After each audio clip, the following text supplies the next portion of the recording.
Road کے اوپر اور خاص طور پہ لاہور کی سڑکوں کے اوپر گدھے کی لیڈ پھانکنے کے لیے آ جاتے ہیں. اب آپ کے اس عمل کی دلیل شریعت میں ہے؟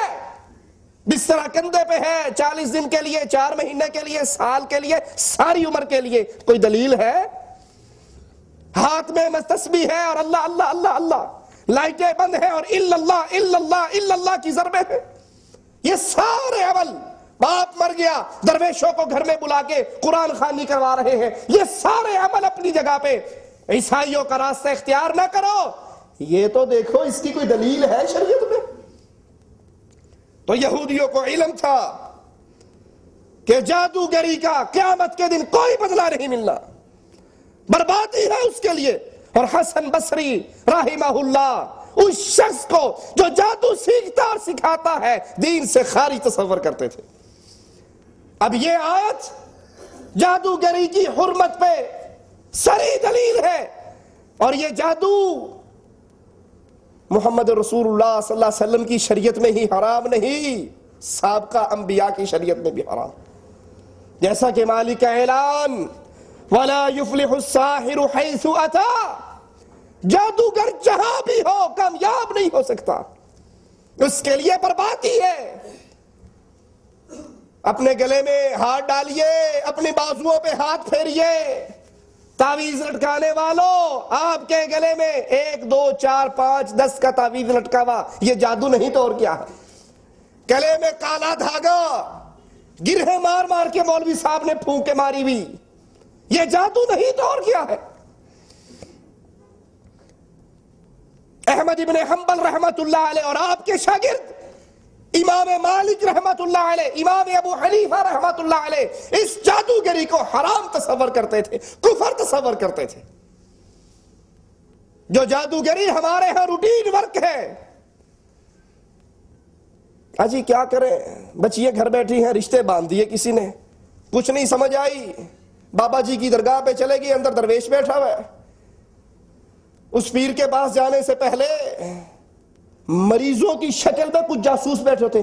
کہاں سے آئے ہو آپ؟ میں جی فلاں محلے سے آیا ہوں. کیا مسئلہ ہے آپ کا؟ میری بیٹی ہے جی، وہ دیکھو رشتے بند گئے ہیں، کچھ ہو نہیں رہا.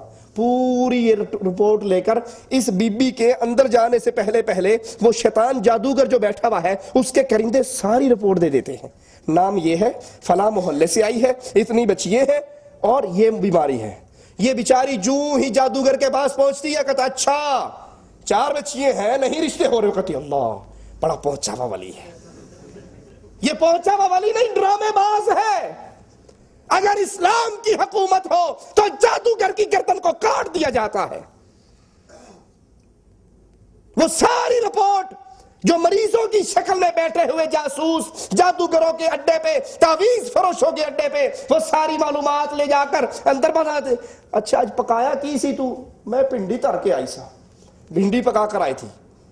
ہیں تو وہ جاتا ہے، وہ پیر پہ کہتا اچھا بھنڈی پکائی ہے گھر میں آج؟ تو کہتا ماشاءاللہ بڑی بات ہے، یہ بڑے پہنچے ہوئے ولی ہیں، ان کو گھر میں پکی ہوئی ہنڈیا کا بھی پتا ہے. یہ نہیں پتا کہ جو وہاں پر مرید بیٹھے ہوئے انہوں نے ساری رپورٹ لے کے اس بے ایمان کو پہلے سپلائی کر دی ہے.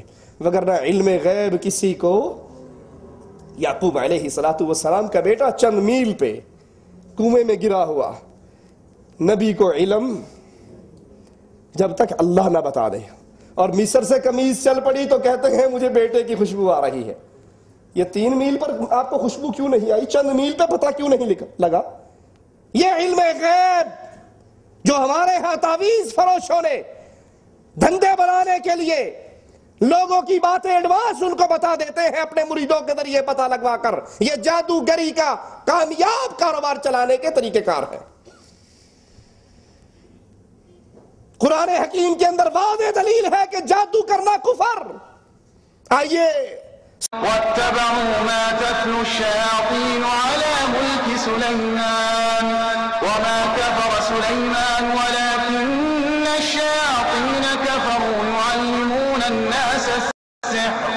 يعلمون الناس السحر وما أنزل على الملكين ببابل هاروت وماروت وما يعلمان من أحد حتى يقولا إنما نحن فتنة فلا تكفر فيتعلمون ويتعلمون منهما ما يفرقون به بين المرء وزوجه وما هم بضارين به من أحد إلا بإذن الله ويتعلمون ما يضرهم ولا ينفعهم ولقد علموا لمن اشتراه ما له في الآخرة من خلاق ولبئس ما شروا به أنفسهم لو كانوا يعلمون انما نحن فتنة فلا تکفر. وہ جادو سیکھنے کے لیے آتے بطور آزمائش، سکھانے والے جو ان کے لیے آزمائش بن کر آئے تھے وہ کہتے ہم تو تمہارے لیے آزمائش ہے، فتنہ ہے، فلا تکفر، اللہ سے کفر نہ کر. جو جادوگری سیکھتا ہے، سکھاتا ہے، جادو کا عمل کرتا ہے، حقیقت میں وہ اللہ سے کفر کرتا ہے. وما كفر سليمان ولكن الشياطين كفروا. سلیمان علیہ السلام نے کفر نہیں کیا بلکہ ان شیطانوں نے کفر کیا، جادو سیکھنے اور سکھانے والوں نے. عبداللہ ابن عباس رضی اللہ عنہما اس آیت کی تفسیر میں فرماتے ہیں کہ جادو یہ کفر ہے. قرآن حکیم کی اس آیت پہ غور کیجئے جو یہودیوں کے بارے میں مالک کا اعلان، یؤمنون بالجبت والطاغوت، یہودی یؤمنون ایمان لاتے بالجبتی جادو پر، والطاغوت اور شیطانوں پر. حضرت عمر رضی اللہ عنہ وارضاہ اس آیت کی تفسیر میں بیان فرماتے ہیں الجبت السحر، جبت سے مراد جادوگری، اور والطاغوت والشیطان، طاغوت سے مراد شیطان. یہی حضرت جابر کا بھی قول ہے.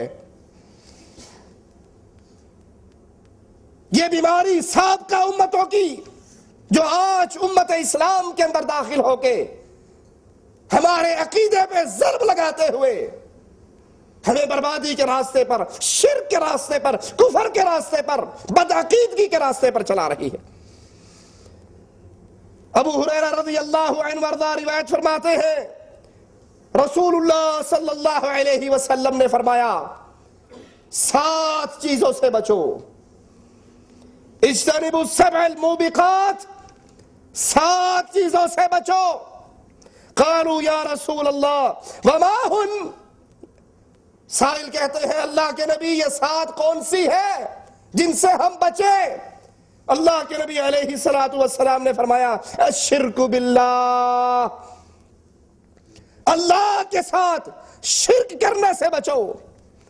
آپ نے 7 کبیرہ گناہوں کو گنوایا اور سب سے پہلے کبیرہ گناہوں میں سب سے بڑا گناہ الشرک باللہ، اللہ کے ساتھ شرک کرنا، اللہ کے ساتھ اس کا ساتھی اور ساجی بنانا. آپ پھر لیں کلمہ گو مشرک جتنے ہیں ان سے مل لیجئے، ان سے پوچھئے کیا تم اللہ کا ساتھی اور ساجی بناتے ہو؟ کوئی ماننے گا نہیں جی، ہم تو اللہ کو وحدہ لا شریک مانتے ہیں، ہم تو اپنے پیروں کو، فقیروں کو، بزرگوں کو اللہ کا شریک نہیں بناتے. زبان سے کوئی بھی کلمہ گو یہ تسلیم نہیں کرتا کہ ہم اللہ کا شریک بناتے ہیں، لیکن اعمال ایسے کیے جاتے ہیں کہ جو بھی یہ عمل کرے وہ عمل کرنے والا عمل کے مطابق اللہ کا شریک بناتا ہے. پکارے جانے کے لائق صرف اللہ ہے. اب جو آواز لگاتے ہیں یا علی مدد، یا رسول اللہ مدد، یا پیر مدد، یا بابا مدد، یا شیخ مدد، یا فلاں مدد، ان سے پوچھئے کیا تم اللہ کا شریک بناتے ہو؟ وہ بھی کہیں گے اللہ وحدہ لا شریک ہے، ہم شریک نہیں بناتے. لیکن ان کا یہ عمل، یا علی مدد کا نعرہ، یا رسول اللہ مدد کا نعرہ، یہ نعرہ دلیل بن جاتا ہے کہ یہ اللہ کی عبادت میں حضرت علی کو، رسول اللہ کو، پیر عبد القادر جیلانی کو شریک بنا رہے ہیں.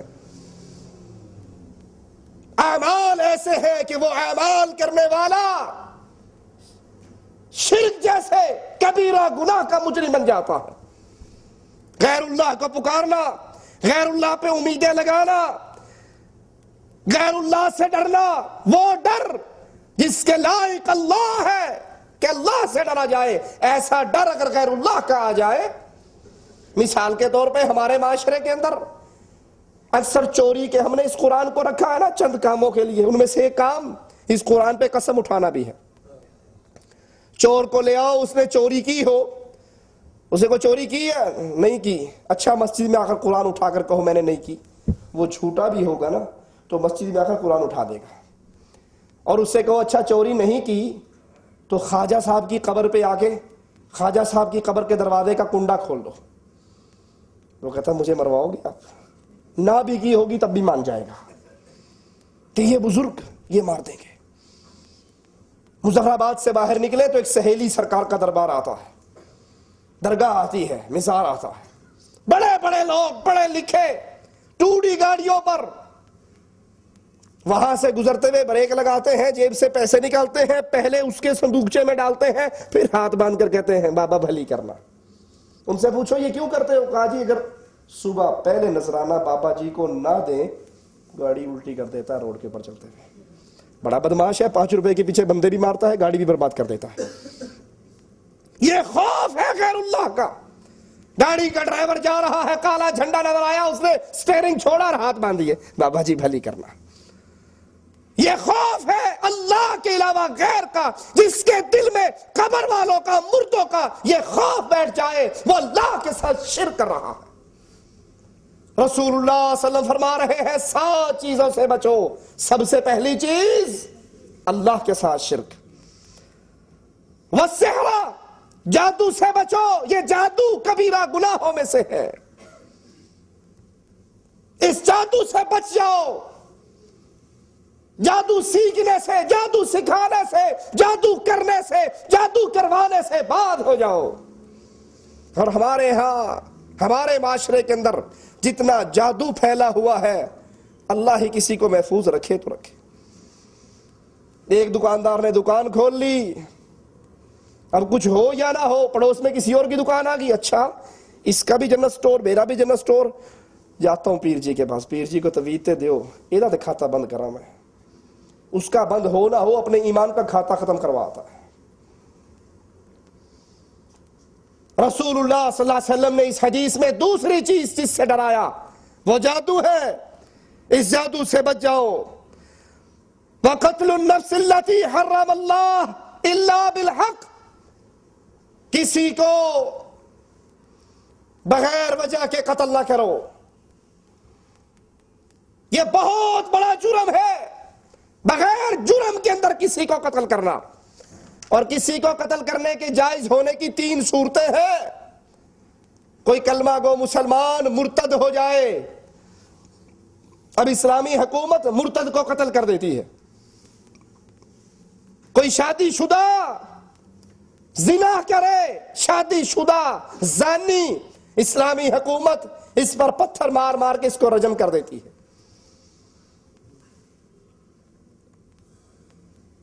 اور کوئی کسی کو قتل کرے بطور قصاص دیت کے، اس قاتل کی گردن کو اتار دیا جائے گا. رسول اللہ صلی اللہ علیہ وسلم فرماتے ہیں کسی جگہ پر اللہ کی حد قائم ہو، اللہ کی حدود میں سے کوئی حد قائم کی جائے، اور وہ بہتر ہے اس چیز سے کہ کسی زمین پر 40 دن رات بارش برستی رہے. 40 دن رات کے بارش کے برسنے سے زمین سے اللہ کی وہ رحمت نہیں نکلے گی جو ایک حد میں سے، اللہ کی حدود میں سے کسی ایک حد کو قائم کرنے سے اللہ رحمت اتار دیتا. اور ہمارے ہاں بڑے بڑے شیطان، آپ نے بیانات پڑھے بھی ہوں گے، سنے بھی ہوں گے، یہ حدود وحشیانہ حدود ہے. اللہ کی حدوں کو ختم کر کے اپنی طرف سے قانون سازی کی جاتی ہے. وہ مجرم ہے جو اللہ کی حدوں کو، نعوذ باللہ، تم یہ کہہ کر کہ اللہ کی حدیں وحشیانہ حدیں ہیں، اللہ کی طرف کس جملے کی نسبت کر رہے ہو؟ تمہیں جس بات کا علم ہوا وہ اللہ کو نہیں پتا تھا؟ رسول اللہ صلی اللہ علیہ وسلم منع فرما رہے کسی جان کو قتل کرنے سے بغیر حق کے قتل نہ کرو. لیکن اللہ کے نبی کی حدیث کہ جب مسلمانوں میں تلوار چلے گی